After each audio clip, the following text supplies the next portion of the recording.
உமையவளே, என் உள்ளம் கவர்ந்த மலைமகளே, தாய்க்குலத்தின் தலைமகளே, உலகம் போற்றும் வடிவாம்பிகையே, வருக அமர்க. நாராயண நாராயண, சம்போ மகாதேவா, சர்வேஸ்வரா, ஒரு நற்செய்தி கொண்டு வந்திருக்கிறேன். வாருங்கள் நாரதரே, இன்று உங்களுக்கு வேறு இடம் கிடைக்கவில்லை. சிவசிவா, அப்படி இல்லை ஐயா.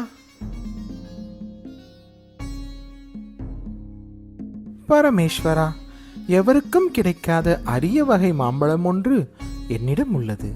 அது சாதாரண பழம் அல்ல, ஞானப்பழம். இது நான் உண்ணுவதை விட உலகத்தை காக்கும் தாங்கள் உண்டால் நன்மைகள் பல உண்டு என்று கொண்டு. சக்தி இல்லையேல் சிவன் இல்லை. ஆதலால் இந்த மாம்பழத்தை நீயே உண்பாயாக சக்தி. வருங்காலம் பிள்ளைகளின் கையில், அதனால் அவர்களிடமே இதை கொடுத்து விடுவோமே. வணக்கம் தாயே. வணக்கம் தந்தையே. ஆஹா, மாம்பழம் எனக்குத்தான், எனக்குத்தான். இல்லை இல்லை, நான் தான் மூத்த பிள்ளை, எனக்குத்தான் இந்த மாம்பழம். இப்பொழுது விநாயகா, வேளவா, உங்கள் இருவரில் இந்த உலகத்தை யார் முதலில் சுற்றி வருகிறார்களோ அவருக்குத்தான் இந்த பழம். இதோ ஒரு நொடியில் என் மயில் வாகனத்தில் சுற்றி வருகிறேன் பாருங்கள். முருகன் மயில் வாகனத்தில் சுற்றி வர கிளம்பிவிட்டான். என்னுடைய எலி வாகனத்தில் என்னால் செல்ல இயலாதே.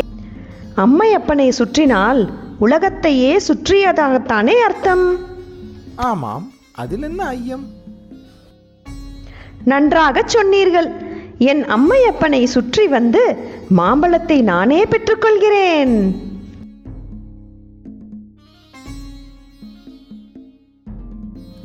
முருகா, கோபப்படாதே. விநாயகர் தாயையும் தந்தையையும் உலகம் என்று நினைத்து சுற்றி வந்து மாம்பழத்தை பெற்றுக்கொண்டான். இதில் தவறேதும் இல்லையே.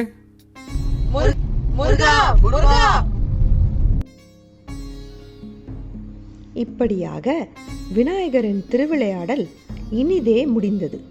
நன்றி.